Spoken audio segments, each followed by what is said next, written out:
Hello, and welcome to another episode of Thinking Critically, a D&D discussion.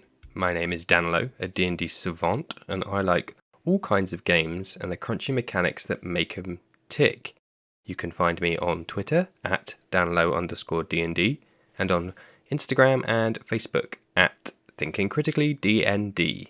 Today, in quite possibly the most audacious crossover event of 2020, I'm joined by Nathan Briggs, the DM of our Dungeons, Dice and Dudes actual play podcast.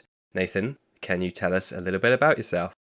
Yeah, sure thing. So I am a content creator, and I have been playing D&D. I looked it up specifically for this since August 2018, and then about 3 months later, I ran my first one-shot, and then so I've been DMing a campaign. I think it was the beginning of this year, or just like December of last year. And so far, it's seemingly going well. So,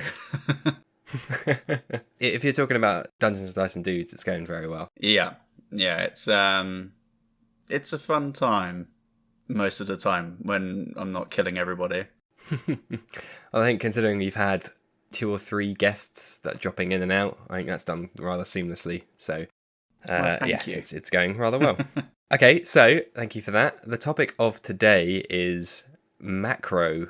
So, Nathan, what does the word macro mean to you? Well, I mean, apparently not the same as what it means to anybody else on the internet, because when I tried to look up possible talking points for like macro subjects, it was all just like macro keys for Roll20. So it's like, that doesn't help. But for me personally, macro is just the bigger picture stuff, the story of a subject, or D&D as a whole. It's kind of, instead of getting into character details and things like that, who is that character on like a wider scale sort of thing. It's just really kind of pulling back that lens and looking at everything overall. So if we start with about as macro as you can get, then all the way outside of the table, outside of the DMs, outside of the players, we can go all the way up to the bigger picture of D&D in society, right? You know, its place in popular culture, which is about as high up as you can get. What do you think about that? You know, where it sits in popular culture, you know, whether it's a force for good, those kind of things. Yeah, well, I mean, to be completely honest, when Rob, who has been on your podcast, who ran our other campaign, which is how we first met, I did kind of, for lack of a better term, kind of rolled my eyes, because I was like, oh, D&D, like, oh, whatever, sure thing, I guess. Because he literally was just like, hey, I played with my friends. I kind of want to get something to continue going here in Southampton. And so I was like, cool, I'll do one session with you as like a favour, and then I'll bounce because that shit sounds lame. Even though I love RPGs. Look at you now, Nathan. Look at you now. Oh, mate. Eating those words. Like, so much money has been poured into D&D. It's unbelievable. But because I wanted to be at least somewhat adequate at it, I was like, okay, well, let me do the research. So I think the first thing that I watched was Dan Harmon's Quest to kind of get an idea of how to play. And I was like, okay, well, this is just basically, it's a bunch of comedians. They get together. They are playing D&D, but they're not really telling you anything about it. And then, as I'm sure happens with a lot of people, I then found Critical Role. And that's when I really kind of found out that, like, the true scope of what D&D can be. So for most people, especially before Stranger Things, I think you'd probably look at or hear D&D and you think, sweaty guys in like a basement with a neck beard, with like Dorito cheese on their fingers, being really weird and creepy. Unless, I mean, you've seen Community or IT Crowd. Both of those do like a really good job of portraying it.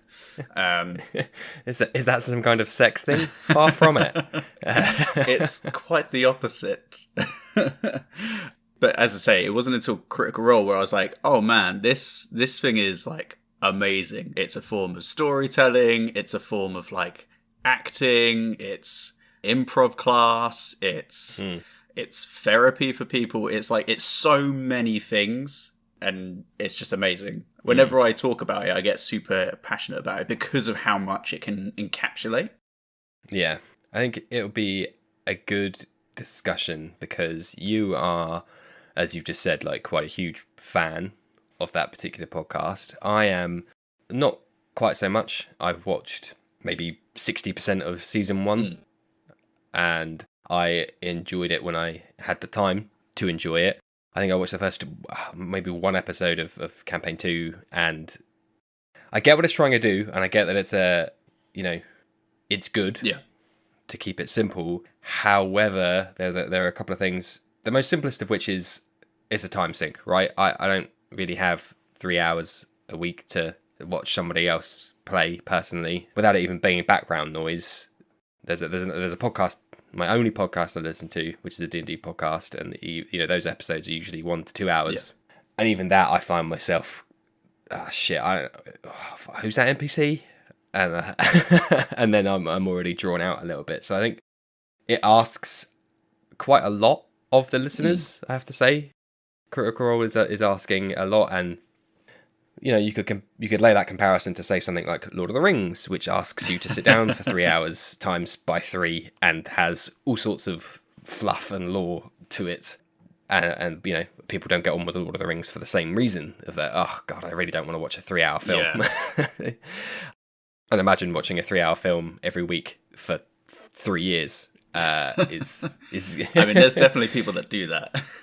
Oh, for sure, yeah. The other thing I wanted to say is that I feel that I don't think it's a good place to start because it sets wrong expectations. So I like that you already had a pool maybe of 2 or 3 other examples before you started with Critical Role. Yeah. A couple of the players in my game, which are brand spanking newbies, such as yourself from in the past, obviously all roads lead to Critical Role now. Like you can't really Google D&D without absolutely seeing something related to it. So they are like, oh, okay, this looks popular. I have no idea of how popular it is, but I'll give it a listen. Like if someone Googled video games and it was League of Legends was probably the first thing that pops up, they'd go, oh, this is a video game. And in that company, in Matt's defense, they've said before, like, every game's different, every table's different, don't use us as a standard because your DM is his own DM and so on and so on. But if you watch an episode, you're not getting that layer of advice, especially to newbies who don't even know that games are different. Yeah. I mean, obviously they haven't intended it to be this way, but when you have set yourself up as being the biggest example of D&D on the internet, there's going to be comparisons that people draw, and it's always going to be the first port of call for new people, because all you have to do is type in D&D, and it's pretty much Critical Role that pops up. And obviously I don't want this to kind of devolve into just us talking about Critical Role, because that's not what this is about, but it's always a good touch point. And I feel like what will probably end up happening for a lot of people is, for me, I started off loving it because I somehow have found a way to watch the first campaign twice and keep up to date with this one. But I have now gotten to a point where I am now watching it for the story, because of how well that world is crafted and the overarching storylines. I'm no longer watching it for the fights or the gameplay mechanics, because it is done differently to how I would do it. And so I found myself being a lot more critical of it, pardon the pun, but it's still a really good example of storytelling, which, I mean, for a lot of people, I think that's kind of why you listen to a D&D podcast, because you listen to the storytelling, the people kind of, improvising their characters and the RP more than anything else, for the most part. I'm sure there's outliers that are like, no, I really just want to listen to them because I really like them as people, which is always the way. Yeah. But yeah. Yeah, no, I mean, if there was any episode of this podcast that we were going to talk about Critical Role, it's going to be this one, because of its ubiquity in popular culture. It's the golden child, right? It's the classic success story, rags to riches kind of thing, so you can't fault it for that. Yeah, specifically going from a homebrew campaign, as everybody does, and then kind of being jettisoned into the stratosphere of being just amazing. This is how you do D&D, which is unhealthy. Yeah. But it's going to happen. Yeah. And then when my new players are like, "Oh, I've watched this thing called Critical Role," and I'm like, "Man, you don't appreciate the weight of those words that you." Yeah. I just found this thing online, this little thing that I don't know if you've heard of it, Danilo. Yeah, I have. And then I can't help but wince a little and think, Yeah. "Oh man, they're going to be disappointed." Well, I mean, it's unfortunate, but I mean, they've come out multiple times and saying, as you've already pointed out, this is how we run our games. This is me as a DM. Respect your own DM. Your game's going to be different. Mm-hmm. I think I'm quite lucky as a DM that I am the fan in my campaign. My players. Mm-hmm. Some of them have watched a couple of episodes, but nobody's invested as much time as me. So if there were any kind of expectations, that's coming from myself. That's kind of something that I'm putting onto me in terms of, okay, well, Matt Mercer will pull a story thread from like episode 5 and pull it out at like episode 100. And so for me, that's something that I like. That's a really good form of storytelling that kind of helps kind of reward people that have invested in their story. Yeah, that's something that I want to be able to utilize in my campaigns. Nobody else is coming to the table being like, "Oh God, this goblin that's friends with my sister better come back up at some point later down the road." But if I can do that, then again, that's something that I'd like to be able to do. Mm-hmm. I think we'll talk about long form campaigns a bit later on, because I've got some thoughts on that as well, and that's probably one thing we'll agree on quite heavily. I'm lucky in that I was quick to jump on those expectations and say, yeah, you by all means watch that, but let me tell you that ain't how they all are. That is literally like the best in the world. That's like seeing, a Maserati drive around the track and being like, oh, okay, all cars are like that. Cool, I'll just pop down to the local Ford dealership. Yep. What do you mean it can't do 0 to 60 in half a second? You're talking about cars, mate. You've lost me now. Well, that's you've reached my limit of car knowledge. Yeah. Maserati and Ford. There we go. We're done. 0 to 60 in half a second might be completely impossible. So I've probably shown my ignorance to all the car fans are going to like just descend on this episode. What's this guy talking about? Oh, that's cool. So I've managed to piss off Critical Role fans and car fans within the first half hour. Dope. Cool. Hey, you're doing well, mate. Well, on that wave, another thing I've alluded to in a couple of episodes in offhand comments, and I wanted to get your thoughts on it. So when I started this journey, I started with Twitter as my social network platform of choice. Right. And I don't know whether it's inherent with Twitter's user base or not, but I got the impression with D&D that it's this almost sacrosanct thing, and that no ill will can be put towards it. So as you said, back in the past, it had a very negative perception. Yeah. It was this, satanic nerd thing that only losers did. Which is funny, because in an earlier episode with Ian, when he talked about his experience playing, second edition way back when, he was like, man, this was great. We had 6 weeks off, summer holidays, and me and my friends would just play for like a week straight. And it was dope and it was fun and we had loads of fun. Contrast that with a negative perception at the time. It's a weird juxtaposition. But anyway, so now it's transferred from that into... I don't know, I just find it weird. I have a personal kind of weird dissonance between all the horror stories and all the questions you read online of, especially on Reddit, where people are like, this is garbage, or, oh, my player punched me. How do I deal with that at the table? Yeah. And it's like, well, fucking... I don't know, call them, like, punch him back or call the police. I don't know. Why are you talking about this in a D&D context? Like, you get so many of these questions, but the moment, I feel scared to say to somebody, like, that's not very good, or maybe you should do it this other way, or it just feels so defensive. I don't know if you've got any thoughts or knowledge on that from your experience. Yeah, I mean, as a Twitch streamer, I kind of feel like I need to be fairly present on social media. Mm-hmm. But 100%, if I'm ever writing a tweet, as an example, yesterday I wrote a tweet that was pretty critical against an ability that a Grave Cleric can use, which is like Sentinel at Death's Door, which is essentially an ability where if you're within a certain range, you can cancel a natural 20.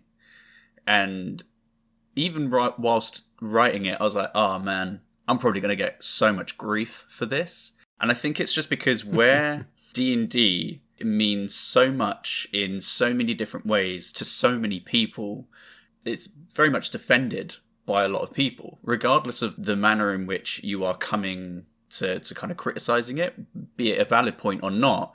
People are kind of blinded by that because of how much it means to them. It's hard for them to say, or to think of it as like, okay, well, this person is just, they have a point of view that is maybe different to mine. They just see it as an attack on something that has quite possibly helped them deal with some sort of personal trauma or has kind of helped them come out of their shell. And, you know, I'm sure there's fans out there that aren't like that. But as a whole, on Twitter, it is quite difficult to say anything negative about D&D. And I completely understand why. I mean, as long as you know that you have positive intentions, that you're not just trying to be... Are we allowed to curse on here? Well, both of us already have. Oh, right, yeah. So, as long as you understand you're not like trying to be an arsehole or just being argumentative, then it doesn't matter if people come after you, because there's probably going to be at least a small portion of people like, I mean, he's got a point though, right? So I went to a Sam Harris talk many moons ago, and one thing he said before, you know, imagine the worst possible state a human being could be in, and you've set a precedent there, and then imagine the utopian state a human being could be in, and you've got the best and worst, and humanity should always be trying to push from left to right, and the same can be applied to everything. And here's this weird duality again, in that I think pretty much everybody agrees that Critical Role, taken at face value, is, in quotes, the best. Yeah. Right? Not to everyone's liking, yada yada yada, but all things considered, it's a really good exemplar of a successful D&D campaign, which therefore implies that there are less good and there are less successful campaigns. Yeah. So just by its fandom alone, we should be seeing that, hey, no, like, my game sucks, or this is bad, or I should be able to criticize somebody's game for being a bit garbage in this area.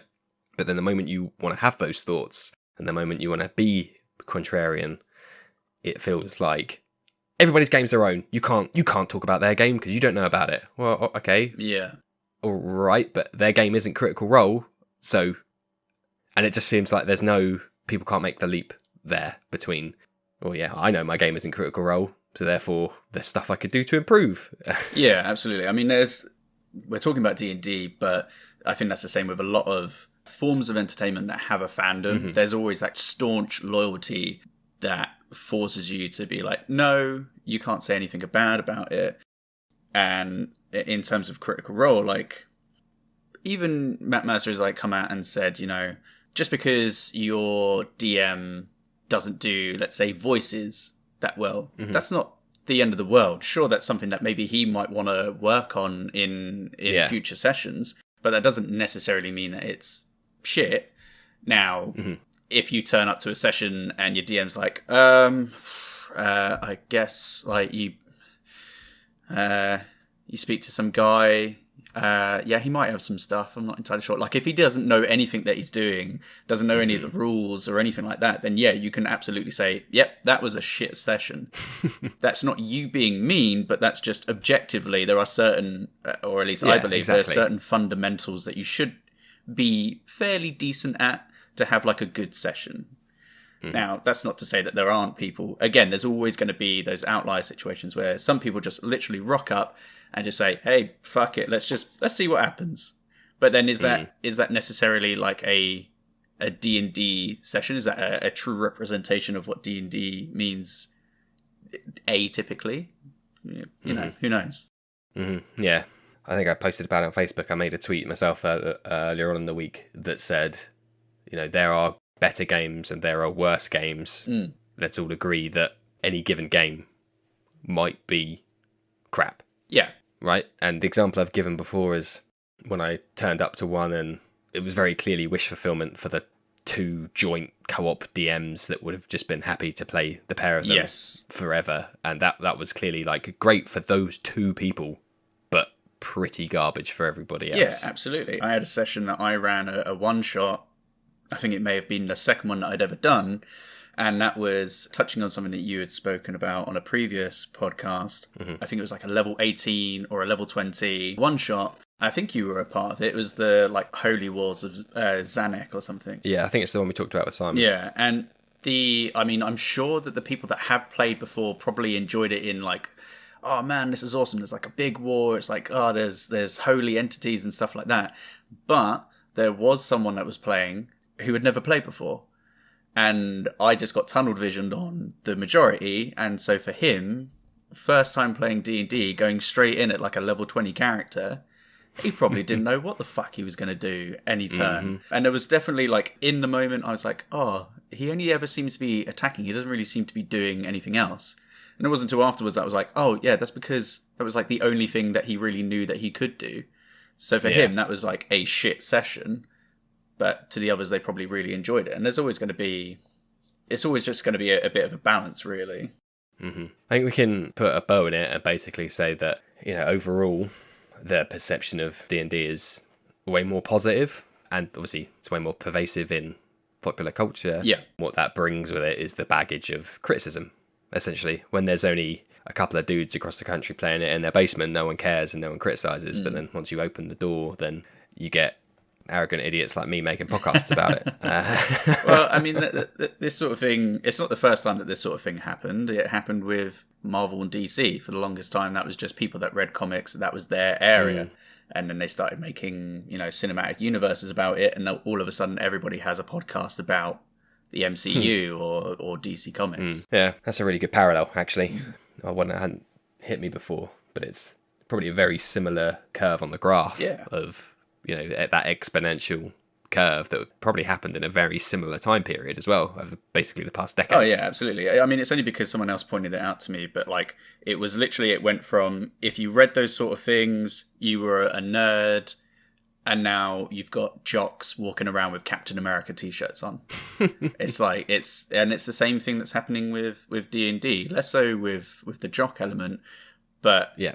The amount of times that I've mentioned that I run a D&D campaign, and I just get random people that are like, oh, well, I've always wanted to do that, or oh, I've heard of that. Any chance you could run a one-shot for me? It's just slowly becoming like, just normal. It's just a normal thing to do. There's still a little bit of hesitation around it, but...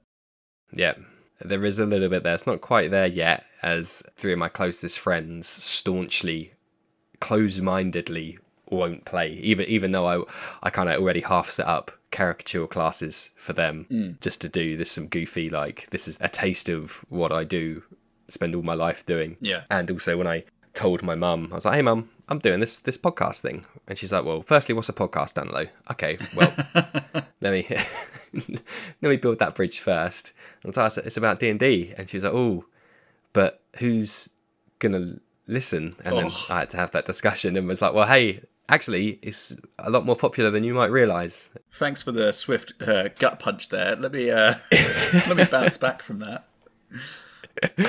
She's like, but okay, well, you know, you might not have a big audience. I was like, well, actually, I'm hoping that there should be an audience because it's now like giga popular, much more so than it used to be. Yeah. So talking of, and it's a good segue. So we mentioned there, like Marvel, their rise to popularity happened at a similar time. And one thing I wanted to talk about briefly is D&D as a hobby. So, you know, as a thing people do in their spare time, which again is very kind of high level, you know, even talking about dice rolls at this point. Yeah. So a couple of thoughts I had around that were that, again, I keep coming back to this weird duality of pros of the hobby. It can be free. Yeah. So a couple of players in my game have, again, staunchly been like, I do not want to spend any money on this endeavour. Right. Okay. So everything they've built is straight out of the SRD. So it's literally like a wood elf rogue assassin. Okay. So he can just fire up a free account on Beyond, doesn't have to buy a single thing. You know, he borrowed other people's dice at the table, and he's like, okay, that's fine. And he's having a super fun time. Yeah. But he's like, oh, if I don't have to, I won't, you know. Money's tight, 2020, so on and so on, all the usual stuff. And then, on the other hand... There's people like me. It can also be very not free. Yep. So yeah, I just thought that was, you know, because I was trying to compare it to other hobbies, and the one that hits me maybe I'm most familiar with is like Warhammer and 40k. Yeah. Which the barrier to entry there is a lot higher. It is absolutely not free, to say the least. Well, any hobby that you get into can be as expensive or as inexpensive as you want to make it. Not flexing, but I go to the gym. I could literally just work out at home if I wanted to, and then that would be it. That's me working out, staying fit, all that sort of stuff. But I choose to pay for a gym membership. I choose to pay for protein powder. I choose to pay for extra stuff that, to me, makes the experience more enjoyable. Now, it's the same for D&D. You can do it as those two players are, which there's nothing wrong with that. It's absolutely fine. They're still probably getting the same enjoyment as someone like me who has dropped X amount of money on dice, X amount of money on source books, bloody all sorts of stuff. Like, I've paid like £130 for a wooden dice tray so that I can roll my dice into it. Why the fuck do I need that? I don't. But it feels good when I roll dice in it. And I must say, it looks very nice too. Damn right it does. But it's... Whenever like people talk about how much money you've spent on D&D or even like Warhammer, it's like, at the end of the day, if it makes you feel happy, if you enjoy it, if that's something that brings you happiness in your life, who cares how much money you spend on it, really? Like, it's probably more expensive... Well, I mean, it's definitely more expensive if you are a DM, because there's so many more peripherals that you have to pick up as part of that. For me, anyway, compared to... I was about to say compared to some other hobbies, but most hobbies are just there for kind of socializing, kind of improving something about yourself, because you gain a skill out of it.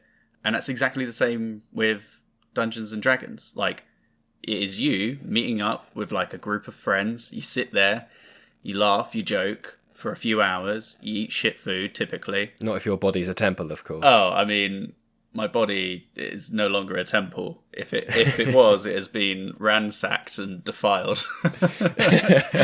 That's just December. Yeah, I mean, it's weird when December becomes every month of the year. And this is the part that I really harp on about whenever I'm talking to new people about D&D, or if I'm ever trying to pseudo convert them to playing it. With D&D, the skills that you're getting are your interpersonal skills, improvisation, accent work, acting, storytelling, writing. There's so many skills that you can get from it. It's just such a great hobby. There's so many benefits to it. And yeah, if you want to drop £100 on a set of dice that just shine and say Yahtzee when you roll a natural 20, then be my guest. Yeah. I bought a really nice set of metal dice, like Chromatic Dragon metal dice, and because of the way I am, and I'm an idiot, and I do this in other areas of my life, they're just too nice to use, so they just end up not being used, which is, I couldn't think of a bigger waste of money, but they feel really nice and are shiny as hell, so... Well, there's also the other element of it, where if those dice start rolling natural ones all the time, I mean, your hands are tied. You have to get new ones. There's nothing you can do about it. Like when you know, websites and companies would do, you know, 3 for 2 on dice and stuff. I know I'm getting better, but I'll often be like, okay, I've got them in my cart, and then I'm hovering over the buy button. I'm like, no, come on, you don't. Why? Because they'll just not get used, because you roll like 4 dice a session sometimes. So. Yeah.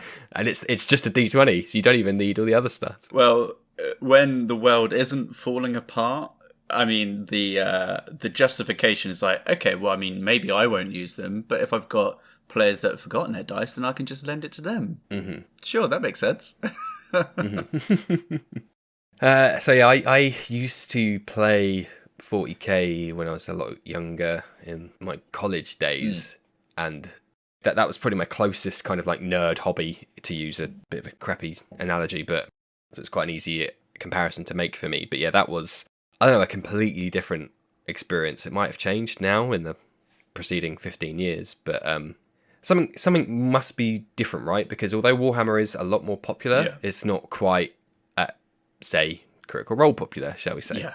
So it's an interesting thought piece there on why, I guess, and I think that, Warhammer is just more niche. Yeah. I mean, I can't really speak to it too much because I don't have too much experience with it. But the same basic premise seems to be there in relation to D&D, because I've walked past a Warhammer store and I've seen like a group of like 10 people laughing, having fun. I have no idea what they're doing, but it seems very reminiscent. Replace that table in between, in the middle of them, with all the miniatures on it, with a table with some pieces of paper and some dice, and you've got basically the same setup. But because I don't know how Warhammer works, with D&D, it's storytelling, and that's if you break down most of society down to like one of the fundamental things that it needs, it's telling stories. Like, we've been doing that as a human race for so many years now. It's just kind of ingrained into our very nature. If something happens to you, you then go to someone else and you tell it to them as a story. One of the main pastimes that people tend to do is go to the cinemas to watch films, because they want to hear strange, exciting stories that they themselves wouldn't live. And so I think that's maybe why D&D is a bit more kind of being pushed into the spotlight. Yeah, all art is to convey a message, essentially. And that probably ties in quite nicely with what Ian was saying about how the second edition and earlier editions, especially when you're younger, and all those people have now grown up into adults, it was a bit more adversarial. It was a bit like, funnily enough, Warhammer, which is it's combat, right? It's one person against another person. One side wins, one side loses, and that's how D&D used to be played by the younger, predominantly male demographic. Yeah. And back when the rules were a lot more mathematically based rather than 5 chapters on building a world kind of thing. But since D&D has moved away from that, or kind of focused more on the softer elements of it, and obviously the demographic has broadened vastly, it's widened that audience and has become more of a storytelling, a medium to send a message, to tell a story, as you said, which is quite nice. Again, it's a weird parallel to Critical Role, this kind of rags to riches thing of just the hobby, let alone of Critical Role, which is quite nice. Yeah, absolutely. And I mean, like, if you look at the bulk of Critical Role's like catalogue, I'd say probably like 60-70% of it is just RP and exposition and kind of interacting with each other. And then that smaller part is the actual it's them versus the DM. Yeah. Which I would say probably, arguably, is the part that maybe people don't cherish as much, if I was to hazard a guess. I'm inclined to agree, but it's one of the bits that I like personally is that, the 60%, as you mentioned. And then, yes, technically there should be some sort of balance between the 3 pillars, but personally for me, and I've said it 100 times before, is that you can't really get it anywhere else, or not as accessible anywhere else. Yes, there's other tabletop RPGs which are going to do a very similar thing, but we're talking a macro, so let's lift it up another level and take it out of D&D and into just tabletop RPGs, is that you can't get that stuff anywhere else. Yeah. So I like to emphasize that pillar more, because you go home and play a video game, that pillar is shrunk down to like 10%. So you can make up for it in tabletop RPGs.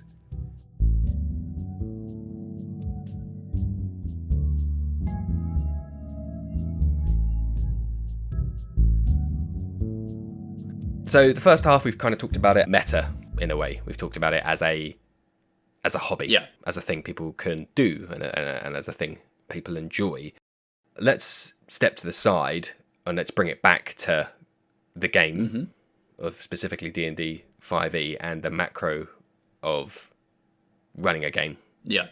So we've talked about the macro of the hobby, but now let's talk about the macro of a game, a session, a campaign. So I think we both mentioned earlier on about long form campaigns, as I call them. Yes. Versus short form or one shots, which in my experience are rarely one shots. So I am probably very similar to you in that my imagination runs wild and very, very, very quickly does not fit into 1, 2, 3, 4, 5 sessions, because I've built this whole thing up. And the other thing that is becoming even more apparent is the game I actually ran last night is as mentioned, it's quite a short, 5 to 10 sessions maybe. Yep. But it's actually probably going to be longer. But there's what I would consider a simple dungeon in it. I tried to hit all 3 pillars, so there's a bit of a dungeon crawl in it at one point that's literally in kind of like abandoned mines. Mm-hmm. And I would consider it relatively simple, right? There's no loop backs, there's no, fog gates, there's no pull this lever and another lift gives you a shortcut. Yeah. It's not designed like a Dark Souls level. It's very quite linear. There are a couple of branching paths, but it's literally like a classic room 1, room 2, room 3, room 4, room 5. Yeah. And there are things to do in those rooms. You could put it on a ruler, essentially. Even still, the first floor of that dungeon has taken 2 sessions in of itself. So I have no idea how... in fact, I do have a bit of an idea, because I've looked in the past at a couple, published, homebrew one-shots. And the dungeons, typically, they don't actually have dungeons. What they have is a building, a mage's tower, that might have a ground floor and a first floor. Mm. And that's pretty much it. Which I find kind of funny that the game is called Dungeons and Dragons, and one of the more popular ways to play doesn't have any dungeons in it. Yeah, let's get rid of that rather large chunk of D&D. Yeah, it's a weird one. I mean, most of my one-shots that I've run, I've kind of cheated in the sense that whilst it works as a one-off session, I've managed to set it in the world of my campaign so that I can play on that area a little bit more if it is somewhere that I particularly enjoyed.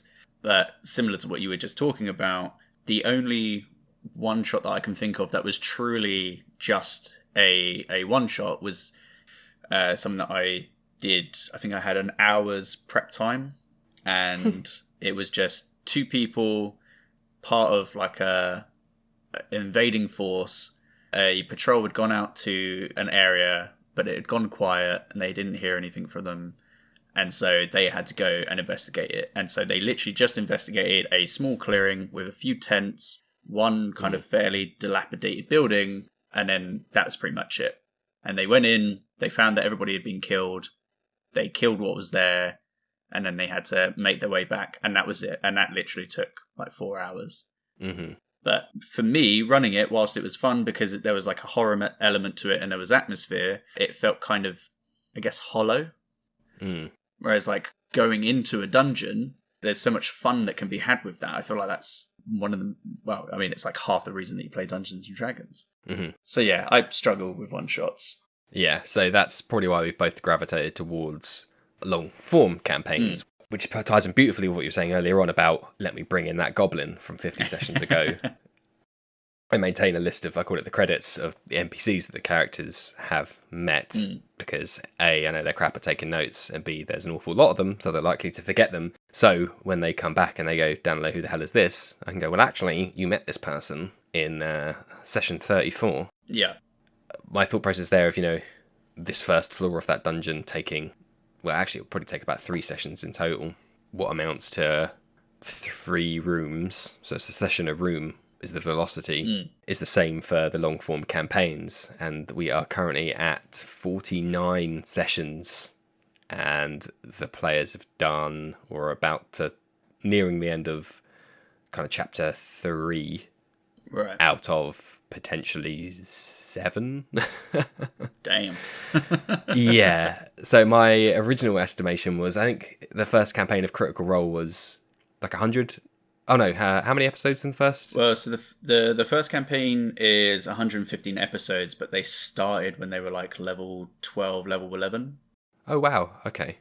My podcast that I listened to, Not Another D&D Podcast, their first campaign was, I think, 101 in the end, if you include the epilogue, something like that. So my headcanon was always like, we should be done, if we keep up this cadence, by about 100 sessions in. Yeah. Which I guess is still technically possible, depending on, how much the players stick around. Yeah. But that number's a little bit scary. Now I say it out loud. And now, for a number of reasons. One, shit, that's a lot more content I got to do.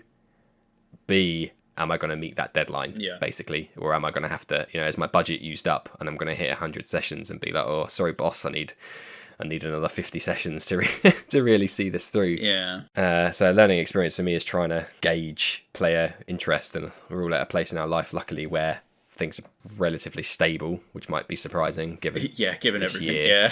Yeah. But luckily enough, very, very fortunate to find ourselves in a relatively stable position. So I'm hoping that the long form campaign can play out for us. Now, I don't expect you to go into too much detail about our Dungeons, Dice and Dudes campaign, nor do I want you to, because that would spoil the fun. Yep. But from what I understand, it's, again, quite a long burn, quite a long form. Yeah, so I'd done one-shots, enjoyed it, and through the process of doing that, and as I said, kind of creating these towns, cities, places, had started envisioning a world where these cities would exist. So the first one-shot that I ran, Battle for Stonehaven, that is a place where I think either your character or Tim's character is actually from. I think it's your character. And so once that started happening, and it kind of got things percolating in the old brain box. And so I started kind of coming up with just the world. And as soon as I started doing that, I was like, okay, if I run this campaign, 1, it's going to be long. And 2, it's going to be more focused on story because it'll be a podcast. It was always going to be for a podcast, but with the caveat of, if that starts interfering with our enjoyment of the game, then bin that off. And so it massively helped by setting those expectations with everybody else first, of being like, just so you know, by getting involved with this, you are making a commitment for a year, possibly 2 years. And luckily, everybody is dead keen with that, and it's going well so far. But similar to, I think, what maybe some people have mentioned on this podcast before, I had an idea of where it was going to begin. Almost immediately, I knew that this was going to start with hopefully not to trigger anybody, but it was going to start with a terrorist attack.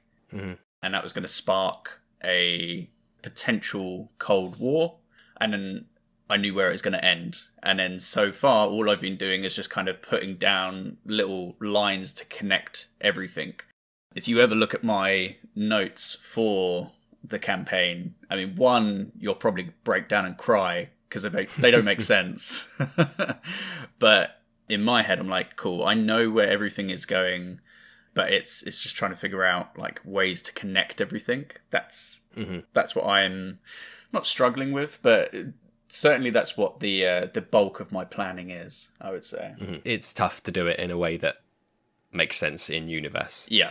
That's the problem. You can string anything together however you want, but if the players go, why the fuck is this guy here when he was on the other continent 2 days ago, then there's no point in doing it because it doesn't make any sense anymore. Or if you're playing some weird goofy campaign where everybody teleports around, then it makes sense. But in most typical fantasy settings, it's hard to string it together in a way that makes in-universe sense. And that's why I've stayed away, out of kind of willful ignorance almost, of doing too much of the kind of political and like geographical borders. Oh mate, you've done yourself a favour there. A lot, all the world building tips you see online are like, put your capital cities together, who's warring with who, and have they got the resources? Maybe this town has got wood and this town has got water, and they need each other's resources, and that's how they've got this alliance. And I'm just like, man, I'm gonna fuck that up. Don't let me do that, because it's gonna be bad if I do that. And I know that the moment I would do that, players would be like, but why? Or I've accidentally put a forest near the city that's got water, and they go, yeah, but they got a forest there down low, so why are they fighting it? Oh, I don't know. I've not got a major in geopolitics. Don't.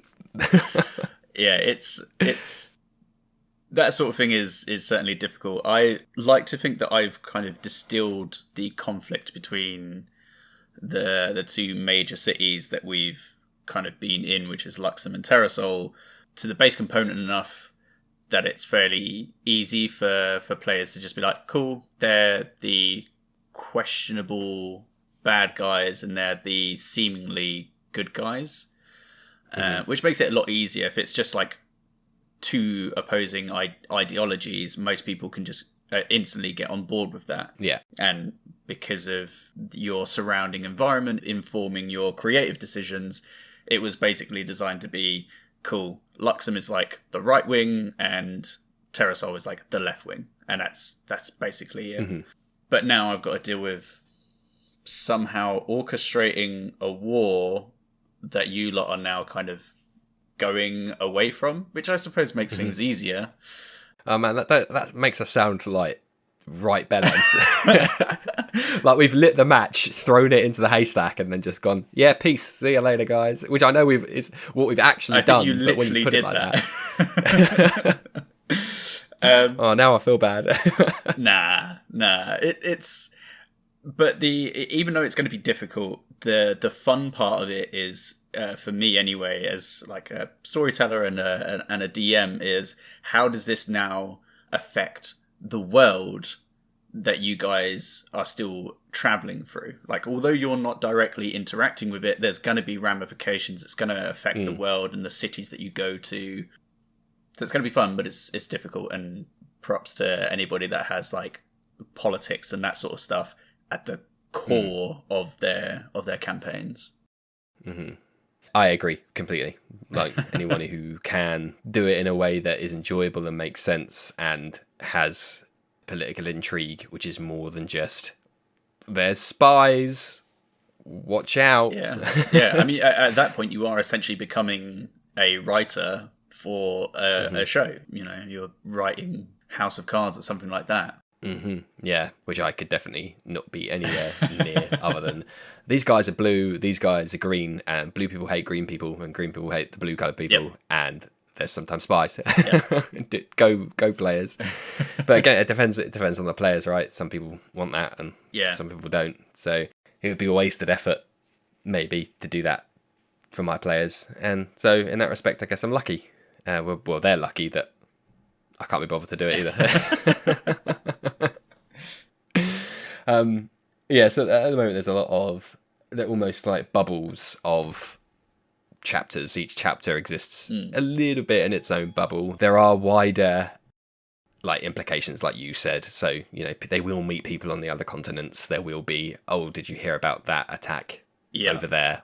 That kind of stuff is going to happen. But there's not really like the classic, you know, like the Witcher map where there's big swathes of red on the map that, you know, you can't push that border forward. Not yet. There may well be something like that down the line, but that is certainly not my comfort zone. Yeah. To be frank. And my internal geography of trying to find a location in the real world is pretty good. I have a pretty good intuition for directions and finding places. Yeah. But in terms of designing a world, it's garbage. Nothing makes sense. Yeah, it's because, as I say, like I came up with these two cities, and I knew that I wanted them to be pretty close to each other, and then that's like as far as I got. And so what I found myself doing is just kind of creating the continents and then putting rough placeholders for cities and stuff like that, and then just filling in information as and when people have needed it, because once again, it's in my head, but when I look at my notes, I'm like, that's a horror film right there.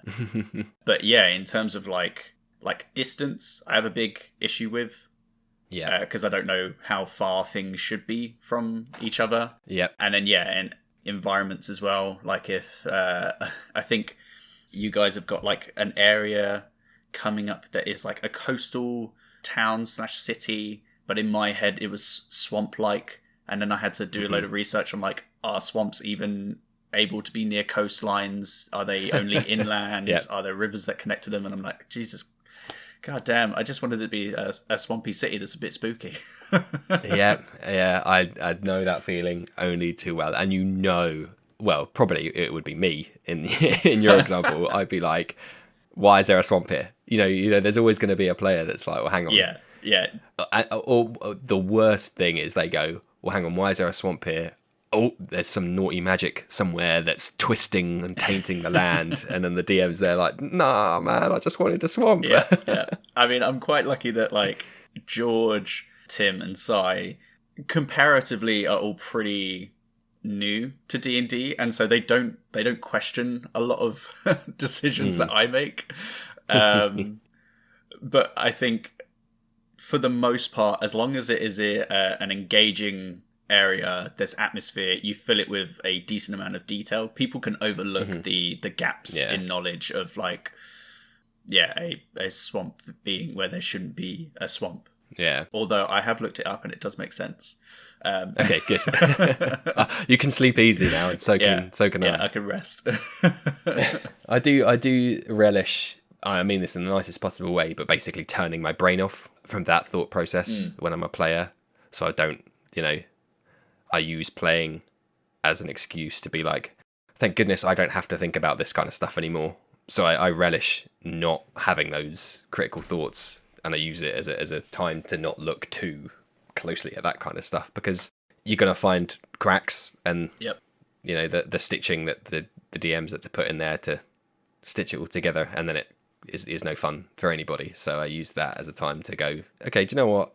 I'm just going to take everything on face value, because 9 times out of 10, that's what the DM wants anyway. Yeah. So we can all just move forward together. Yeah, becoming a DM is certainly, I would say, informed me as a player, just to be more receptive to ideas and like not question things as much. Though becoming a DM, I play maybe like once every 6 months now. I'm like fishing and begging for people to run one shots just so I can play again. Just get that hit, get that fix. Oh man, that fix. Don't even know what it tastes like anymore. Yeah, it does give you that perception of just take it on face value and just like move on. And I think with a lot of newer players who've just gone straight into it, there is that inclination to be like, oh, he mentioned a rock on the floor. What's that rock? Why is there that rock on the floor? Where's this rock come from? Yeah, man, you're in a cave.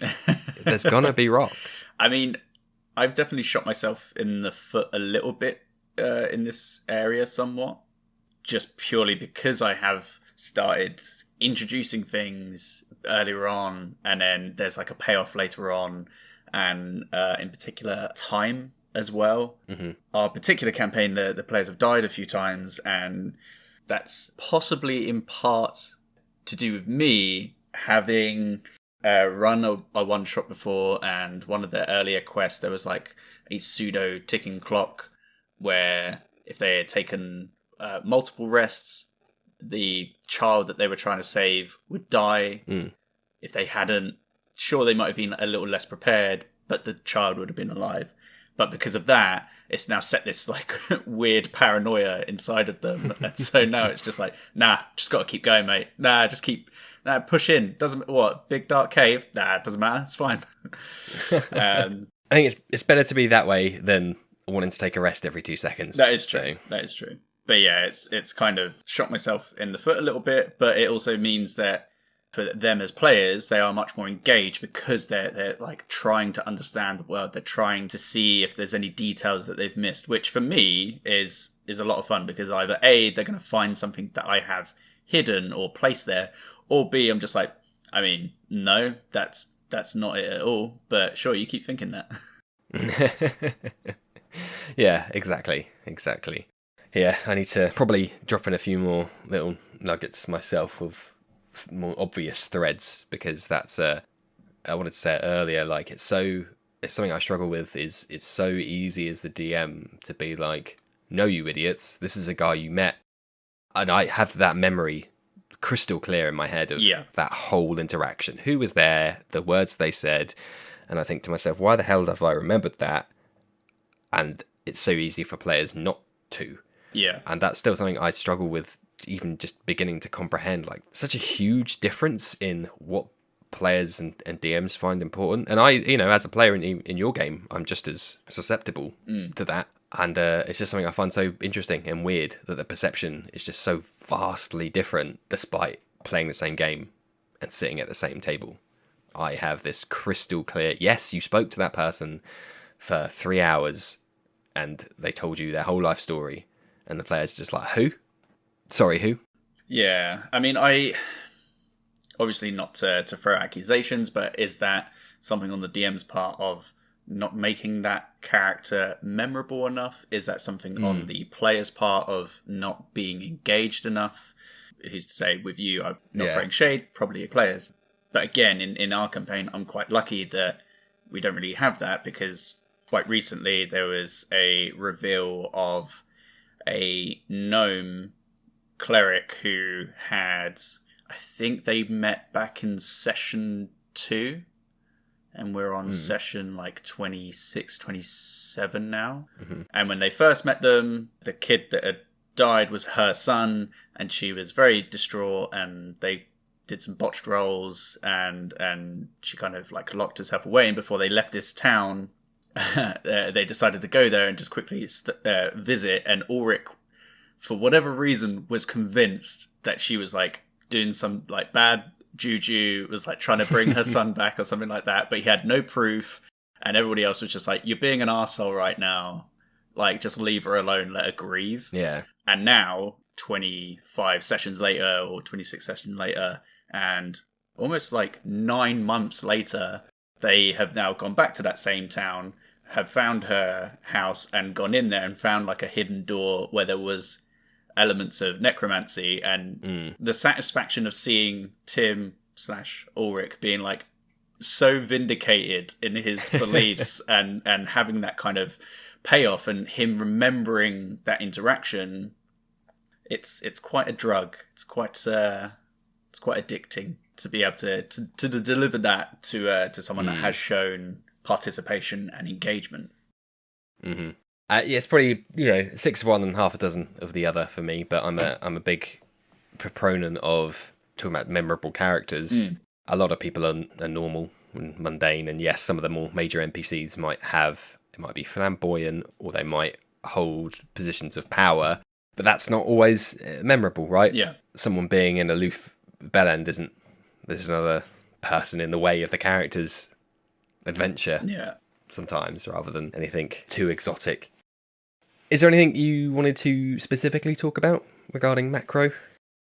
Yeah, I mean, we've kind of covered it a little bit, but just in terms of planning in general, like a campaign, for me personally, people have different ways of going about it, but I certainly found it a lot easier of going in for the larger story elements and the larger city points than going the other way. Like for example, still to this day, I've got, like, you lot are on your way to Monilum, a fairly big dwarven city. I've got an overall understanding of how that place works, how the political structure works. But if you were to ask me what the shops there or what the NPCs there, haven't a clue. I'll figure that out when I get to it. Yeah. That mirrors me quite closely too. Except this current chapter they're running through, I'd actually run through, halfway previously, so I had a couple of things to fall back on there. But I found a flowchart of the overarching story, and then each one of the characters pretty much has their own flowchart I've put together of the first couple of blocks of their backstories, and then it flows into, well, if they make this decision, or if this thing happens, then this other happens, and then a couple where they cross over, and this, that, and the other. And that's how I've planned the next 5,000 sessions of my never-ending campaign. But yeah, I said before on the podcast, that's what I find fun. I think a lot more fun than almost the moment to moment, oddly enough. And that's probably where I fall short sometimes of, maybe I'm better at it now, but definitely in the past, of being like, oh man, Danilo doesn't, let's just move on. Like, Danilo doesn't care about this small little thing that everybody's fixated on right now. Can we all just move on to this cool twist I've got planned in down the line? And that's a personal struggle for me in trying to balance that and be like, no, let me give the micro the care it loves, because I'm just so fixated on the macro of this would be cool if this would happen, and this would be cool if this would happen. And like your Monolum example of, this town will be cool if it's embedded on the side of a valley and overlooks this glade at the bottom. Okay, cool. But what's there? And I had to push myself to be like, okay, well, maybe there's a couple of shelves, and maybe the bottom shelf is the housing, and the middle shelf is like the shops, and the upper shelf is like Bel Air, and is where the nice rich people live, because they're physically and literally above those below them, that kind of thing. Yeah, I think most of the time you can start with the macro, and then you can always filter down to the micro anyway. And most of the time, in my head anyway, the macro is there's certain plates that you're constantly spinning, be it the overarching storyline of your campaign, any kind of mini story arcs that you might have, and then the character arcs, and those they're spinning, and just every now and again, when story dictates it or when the players have driven the narrative in that way, you just got to quickly run over and spin it a little bit more, just to put a little bit more emphasis on it. Yeah. And everything else you can kind of just fill in as and when you need to. At least that's how I look at it. Yeah, and before you eventually serve that plate to the players, and you dish it out in front of them and say, there you go, that's your dinner for tonight. I can put that plate in the dishwasher now. Yeah. Where did this analogy come from? I don't know, but I'm really invested. And then you get the tip and you pay the bill, and there's the whole thing. Oh, mate. There's a whole thing there. All right, so I think we're pretty much there, and this session has been a bit of a palate cleanser. Yeah. To continue it, just when you thought it was over, it ain't. Yep. That metaphor is going to keep giving. Oh god. A bit of a palate cleanser to the kind of we talked about emotions in the last episode, but it's very easy to this is now a theme of a bit of a higher level. We had quite a few earlier episodes were around the roles and how to build a character and what makes a good player, the moment to moment gameplay. So it's quite nice to talk about these high level topics, and today we've talked about D&D as a hobby and its perception in popular culture and the good things that brings, and maybe not so it opens good. itself up. It opens itself up to vulnerabilities and the opportunity to drop a few of those spinning plates. That's it. It's still going. I'm going to keep it going. Yep. And then, world building, which I love. Just put my hands up and to build those long-term payoffs. And I personally find it frustrating that it takes me so long to get to those points. And literally, I'm the only one in control of how long it takes to get there. Cool. So, unless there's anything else you want to mention or talk about? No, I think we've done a pretty good job there. I mean, we're probably stopping and I'm like, oh man, I've still got like another hour's worth of stuff that I want to talk about. And just in time for the cat to come in as well. That's it. Well, that's a good stop point as any. But that's hey, if you do have that thought, we will have a session 2, and I'm toying with the idea of having season 1 be the first pass, and then season 2 being round 2 essentially, or approaching them from a slightly different vector. That sounds good. Otherwise, thank you very much, Nathan, for coming on, and enjoy your DM holiday as much as I will enjoy mine for the Christmas and New Year period. I can't wait. Otherwise, if anyone has any thoughts or comments on today, you can find me on Twitter at @Danlo_DND. And Nathan, if there's anything you want to plug, now's your chance. Sure. I mean, you've got me on the Briggsy on Twitch, and then I think it's also the Briggsy. I've been on the internet long enough that I've managed to keep things fairly uniform. So yeah, those are probably the two main places to find me, either recording D&D or just talking about D&D pretty much.